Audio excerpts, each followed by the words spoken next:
today's video, we're going to be taking a look at the Evercade Alpha, Evercade's first attempt at a home arcade console. This was originally coming out as competition for the Arcade 1-Up Countercades. Question is, did Evercade knock this out of the park? Should Arcade 1-Up be worried in the space? And do Evercade fans finally have an arcade console to enjoy their carts on?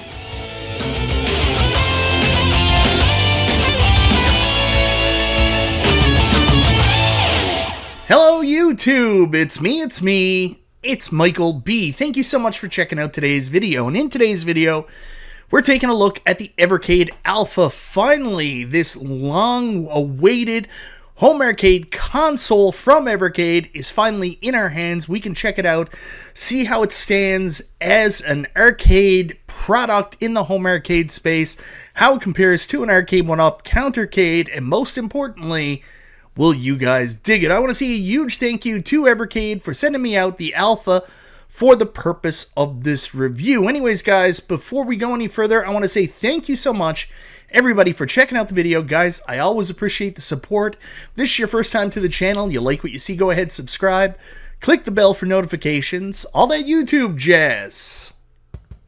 The Evercade Alpha is finally here. Arcade 1-Up finally has competition in the recreation arcade space. Well, at least in the countercade form factor. First off, let's talk about the looks and the build of this little cabinet. I've got to say, Evercade did a great job recreating the look and shape of the original Big Blue cabinet for Street Fighter 2 Champion Edition in this tiny form factor. Of course, the artwork, at least on the side of the cabinets for the Big Blue Street Fighter 2, is relatively plain. This is, the problem with Capcom in the arcades. Most of their games were simply conversion kits, so you did get a lot of stuff when it comes to the marquee, bezel, and control panel. But when it comes to the side, all they really did was stick a sticker on here. Here it is, in fact, arcade accurate, and the minor sticker Street Fighter 2 Champion Edition logo does look really good. Of course, the marquee is such a huge part of the Big Blue cabinet, seeing that larger marquee than we're used to, and I've got to say Evercade did a pretty good job recreating that here. We have a big marquee for this countercade-like form factor. It's bright, it's tight, picture looks really good on it, there's no washout, there's no visible hot spots, but you will notice towards the bottom of the marquee there is one noticeable dark spot. Now, while that dark spot is a little bit annoying, it does hide a secret. You see, the big gimmick with the Evercade Alpha that other home arcades and specifically countercades don't have is not only does the marquee light up, but it's also interchangeable. You'll notice that your Evercade Alpha does come with additional marquees. I have the standard unit, came with 2 different marquees, so you can actually swap out the Champion Edition marquee and put in one of the Alpha games. This also comes with Street Fighter Alpha 1 and Street Fighter Alpha 2 marquee, so feel free to put on the marquee that you like best represents the game that you're playing. Moving down, we have the arcade bezel, and once again, Evercade have done a great job recreating the Street Fighter 2 Champion Edition bezel. It looks accurate in this smaller form factor and does a very good job encasing the screen. The screen included on the Alpha is an 8-inch high-resolution IPS screen, and I gotta say, it's a really good screen. The picture is bright and vibrant. Everything looks really great on the screen. It does such a good job of showcasing these amazing Capcom games. On top of that, there is absolutely no washout from going from side to side. I don't notice anything with the gameplay being any kind of stutter or anything like that. I don't know what the frames per second is, but it seems really good. I'm extremely happy with the screen included. Down on the bottom of the cabinet, you'll notice some fun stuff. First up, you'll notice a light-up coin door. This actually doubles as the power button for the cabinet. I thought that was such a cool touch, putting in the light-up coin door as the power button. Good job, Evercade. Right underneath the power button, you're going to find the volume toggle. You can go left or right. One thing I will say does frustrate me a little bit about this, while it does do a good job turning up and down the volume, there is no on-screen cue, so you never know exactly which volume level you're at. You'll see two big openings on the bottom of the cab. These are cartridge slots. It's a little interesting the way they work. They're almost a little bit too big for what they do, but this is where you're going to put your Evercade cartridges, which we'll talk about later, that allows you to expand the library on this home arcade console. And by each of the cartridge slots, you will notice USB openings that will allow you to plug in external controllers. So if you want to play in-person co-op and you don't think you can both do it on the little console, you can both plug in a USB controller, an Evercade controller, or USB of your choosing and play two-player on the little cabinet. On the back of the arcade, there's not much of note to talk about here. The only real thing is the Evercade Alpha sticker, and of course you will find the USB-C type connection. The console does come with a USB-C power cable, as well as a brick that plugs into the wall, and all kinds of different charging types or plug-in types depending on which region that you're in. I will tell you, my buddy Detroit Love will be sad because the arcade does need to be plugged in for the power to work. There is no internal battery. Moving up to the control panel, and the control panel once again is an awesome recreation of the Street Fighter 2's Champion Edition control panel. The buttons are the right colors, the actual control panel has the right art, it looks good. Great job on this Evercade. Now, when it comes to the controls, they say they're competition style controls. I know with the deluxe edition there's Samurai sticks and buttons, but here they unfortunately just use like a generic stick and button. They are pretty good. I have no problem pulling off any of my moves, fighting in Street Fighter, any of the arcade stuff I'm doing. However, I will say it feels like they're on par or maybe just a little bit better than the arcade 1-up controls. Don't expect much with these. They feel good, but I don't know if they're competition grade controls. Another thing to keep in mind is that this arcade plays more than the included games, and you have an 8-way gate on your joystick, so if you are playing games that require a 4-way gate, you may have a little bit of issue navigating there, some missed inputs. Keep that in mind. The other thing I do want to talk about, you have to keep in mind, this isn't a large arcade. This is in fact a version of a countercade, so the control panel can be a little bit small. I'm a palm rester when I play arcade games, so I do find my hands kind of slightly touching the edge, but I haven't really had any issue. To me, it's still very comfortable.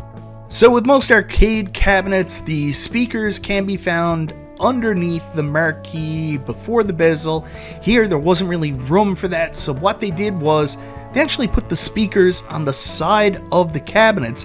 It's kind of weird to me, but that's where you can find the speaker holes. It's just speaker holes, no speaker grills, but what I can say is the sound is great on this cabinet. It doesn't get super loud, but the sound is clear and good. I've been critical in the past of Evercade for some of their handhelds having a little bit of a tinny sound. This is the best sounding Evercade unit to date. The sound is fantastic. Now, if you do want to play in silence and not bother the people around you but still hear the awesome music, there is a headphone jack on the front. They've pretty much thought of everything with the Evercade Alpha. Now let's talk about included games. So the Alpha comes with 6 included Capcom games that are actually stored on the cabinet. I know with Evercade we always want it to be cart, but whatever reason, their relationship with Capcom, the games are actually stored on the cabinet or console itself. So the Street Fighter 1, which is what I got, comes with 6 included games. Of course, we get Street Fighter 2 Champion Edition. I'm never going to be sad about getting that one. Super Street Fighter 2 Turbo, Street Fighter Alpha 1, 2, and 3, and for some reason, Super Puzzle Fighter. I gotta say, the games play and look great on the Alpha. It's not a huge surprise. Evercade always does a fantastic job with their emulation. Games always look, sound, and play fantastic on their console. But the real prize here for home arcade fans is the inclusion of the Alpha games. These games have never been released to the home before on an arcade cabinet. This is actually my real first experience playing through the Alpha games. Of course, I've been a long time Street Fighter fan, but I've always stuck with Street Fighter 2. I've never really moved away from that, but I can't believe how much I'm enjoying my time playing the Alpha games. They look great, they play great, they're so fast, so furious.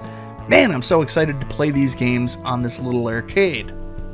Now, of course, my one critique with the included games, the oddball, is Super Puzzle Fighter. I don't like this game, and I really don't understand its continued inclusion on all these Capcom cabinets. It's like, have a wealth of awesome games, and here's a really stupid puzzle fighting game. I don't get it. I don't like it personally, but for those of you who do like it, congratulations. It's the one game on this cab that isn't really a fighting game, and that's the truth here. If you're not a fighting game fan, specifically a Street Fighter style fighting game fan, this cabinet doesn't really offer a lot of variety. There's not a lot more to go with what you're doing other than playing these Capcom fighting games. But that's, of course, where the Evercade arcade console part comes in. The big gimmick is the fact that you can add additional games to your arcade with your Evercade carts. Now, of course, the first thing you're going to look towards is the Evercade arcade cartridges. There's some great arcade game collections out there that you can quickly add to your machine just by plugging the cartridges in.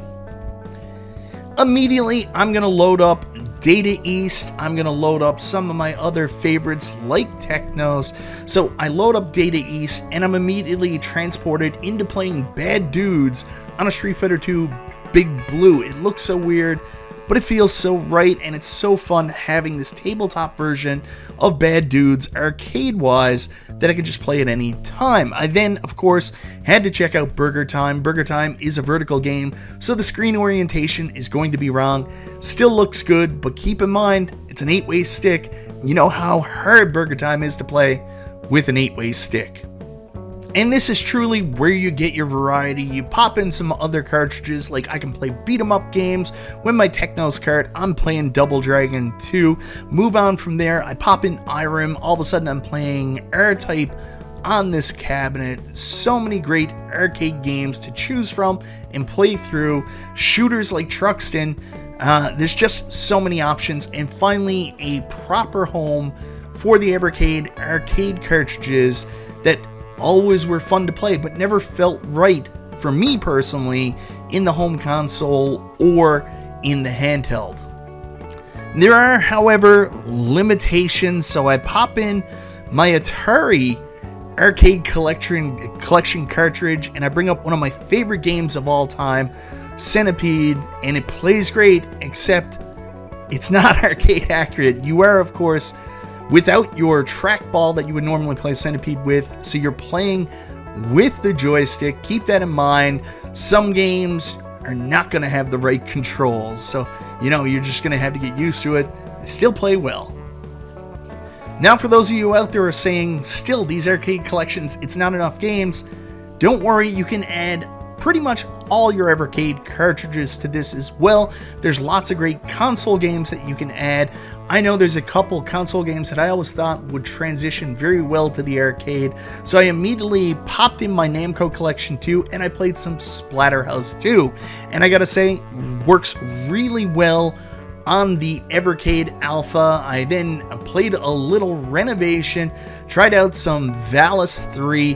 One of the big things I like about the console games is a lot of these console games are supposed to be in the 4:3 aspect ratio. Of course, the Evercade home, handhelds always use more of a 16:9 screen, so you never get the accurate picture on the actual handheld. But playing it here on the Alpha, it's the first time I'm playing an Evercade cartridge based on a console game with the right form factor for the screen, so that's pretty dope. The other thing that's really interesting about playing some of these console collections is that some of these games seem like they are not a fit for the arcade cartridge, but you have this weird, concept of, I gotta try it anyways. So of course I popped in Duke Nukem, and I wanted to try out the N64 Duke Nukem 3D on my Evercade Alpha, and I gotta say, it works. It's really interesting. I don't know why you would want to play this on an arcade, but you totally can. Now, unfortunately, not everything works, so I wanted to play some of the great indie games that are known on Evercade, so I popped in my Alwa's Awakening and Cathedral cart, and unfortunately Cathedral was not compatible. I don't know if it has to do with the screen, what it is, but Cathedral unfortunately was not playable. Alwa's Awakening, however, was playable in the correct aspect ratio. I thought this game looked really good on the Alpha. Now, speaking of games that are not supported, one game that hasn't, or one collection, two collections, that haven't been supported all the way back since the original Evercade actually work on the Alpha, and that's the Namco collections. I don't know why, but with the Evercade VS and the XP, these collections just didn't work, so I haven't been able to use them since I originally got them for the original Evercade. They do in fact work on this collection. Here I am playing console Pac-Man on an arcade console. How weird is that? So anyways, guys, that's my look at the Evercade Alpha. I have to say, when it comes to a countercade, Arcade 1-Up, you've been trumped big time, because the Evercade Alpha is a really solid product. I mean that literally. This is a very well-built machine. It feels good. It feels good to play. It has a nice weight to it. It obviously controls very well. The ability to add games through the cartridges, huge plus. Everything it aimed to do, it hit it on the head. It's got great sound. The picture looks great on the 8-inch screen. It's pretty awesome. Now, for those of you out there who are saying, well, it's too small, well, guys, I got news for you. It's a countercade. If you're not into arcades of this size, this may not be for you. But if you're looking for a somewhat portable means of playing your Evercade cartridges, especially the arcade cartridges, on something that feels like an arcade cabinet, this is your best option. Anyways, guys, let me know in the comments down below, what do you think of the Evercade Alpha? Are you happy with what Evercade have done with their first foray into the home arcade market? Do you think that this is a good product, something you should consider picking up? Let me know. Once again, thank you so very much for watching. This is Michael B. the Game Genie. I'll talk to you next time.